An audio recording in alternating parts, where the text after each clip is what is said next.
Bonjour à tous, aujourd'hui on va continuer la série de vidéos sur l'apprentissage automatique avec Scikit-learn et on va s'intéresser en particulier à la question de la cross-validation.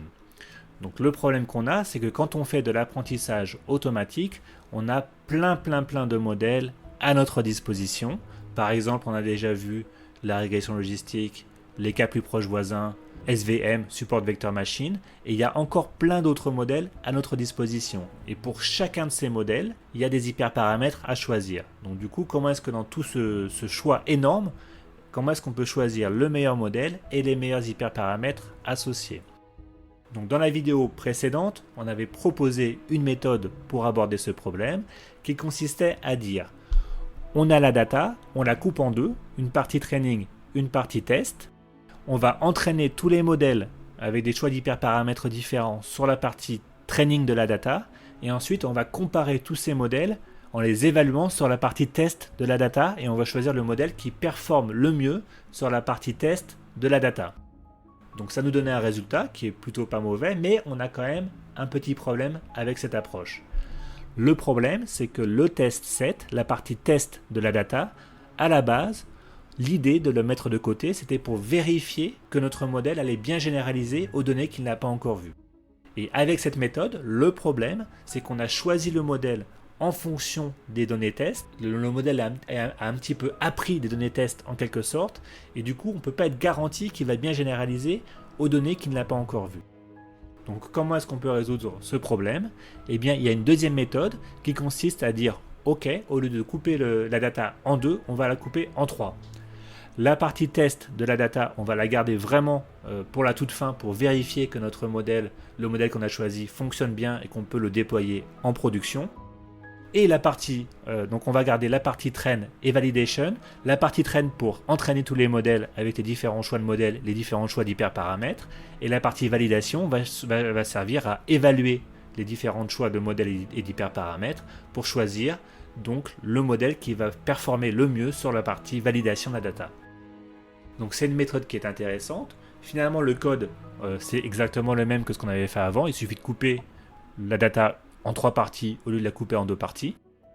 Donc ça fonctionne bien, mais le problème c'est que comme on coupe en trois au lieu de couper en deux, on a encore un peu moins de données pour faire de l'entraînement, on a encore perdu un peu de données. Et un autre problème qu'on a, c'est que vu qu'on va valider sur la partie validation de la data, et que la partie validation a été choisie au hasard une seule fois, finalement il y a un petit peu de variance en fait. Tout dépend de ce qui va tomber dans ce jeu de validation. Si on n'a pas de chance, finalement on va avoir quelque chose de peu représentatif et qui va être peu utile pour évaluer nos modèles. Donc pour résoudre ces deux problèmes de perte de données et d'aléatoire, on a une troisième méthode que je vais présenter aujourd'hui qui consiste à faire de la cross-validation. Donc vous voyez ici que toute la data est coupée en deux, comme on avait fait initialement dans la vidéo précédente, une partie training data, une partie test data. La partie test data, on va dire ok, on la garde vraiment pour l'évaluation finale, on n'y touche plus. Et la partie training data va être coupée elle-même en 5 parties. Donc vous allez me dire, on perd encore plus de data parce qu'on coupe en 5. Et en fait non, parce que on coupe en 5 parties, mais on va utiliser toutes les parties pour entraîner. Vous voyez qu'ici, les parties sont appelées des folds en anglais. Donc on a fold 1, fold 2, fold 3, fold 4, fold 5. On va faire 5 splits. Donc la première phase qu'on va faire, on va faire un premier passage sur le training data. Je vous rappelle que tout ça c'est le training data. On va faire un premier passage où on va mettre de côté le fold 1 pour faire la validation et on va entraîner sur tout le reste. Donc on entraîne sur 80% de la training data et on va valider, évaluer tous les modèles sur une petite partie, sur 20% qui sera la validation. Et ensuite, une fois qu'on a fait ça la première fois, on va faire tourner en fait. On va utiliser la deuxième partie de la data pour faire la validation et on va entraîner sur tout le reste. Donc les parties 1, 3, 4 et 5, etc. etc. Donc on va faire ça 5 fois, on va avoir 5 résultats différents d'évaluation de nos modèles, on va faire la moyenne de ces résultats et comme ça on va pouvoir comparer nos modèles avec un peu plus de fiabilité que si on avait fait une seule fois avec un seul jeu d'entraînement et un seul jeu de validation. Donc voilà, j'espère que c'est assez clair comme ça. De toute façon, ça va être beaucoup plus clair quand on va passer à la partie pratique tout de suite. Donc on va faire un petit peu de code. Donc je me mets en dessous, je passe une ligne de code. On va importer le jeu de data des iris comme on l'avait fait précédemment. Donc from sklearn, on importe dataset. C'est ce qui est encore de plus simple pour travailler sur les datasets. On utilise les datasets qui sont déjà enregistrés sur scikit-learn. Donc si on fait iris égale dataset.load iris, on va pouvoir télécharger le dataset sous la forme de plusieurs tableaux NumPy. Donc on a en particulier iris.data qui est la matrice des features, et on a aussi y égale iris.target qui est la matrice le vecteur des réponses. Donc on peut vérifier les dimensions de x et de y. Donc x est un tableau à 150 lignes et 4 colonnes, 4 caractéristiques. Y est un vecteur à 150 lignes. Donc comme d'habitude, on va faire un test set et un trend set. Et pour ça, on va utiliser la même fonction que d'habitude, qui est sklearn.model selection. On va importer trend test split. Voilà, c'est fait. Donc on va créer le jeu d'entraînement et le jeu de test pour X et pour Y. Y-train. Donc X-train, X-test, Y-train, Y-test est égal à train test split de X et de Y. Donc voilà, on a fait la première étape, on a coupé notre dataset en deux. Et maintenant, on va importer la fonction cross-validation pour faire la cross-validation. Donc, sklearn. C'est dans le même module model selection. On importe cross-validation score. Ça ne fonctionne pas. Model selection importe. Ah, c'est from model selection. Importe cross-val score. On va aussi choisir quel modèle on veut utiliser. Donc on va utiliser les cas plus proches voisins comme on avait fait dans les vidéos précédentes. Donc c'est dans le module neighbors. On importe la classe kNeighborsClassifier. On va instancier. Donc cette fois on peut instancier avec les hyperparamètres que l'on veut.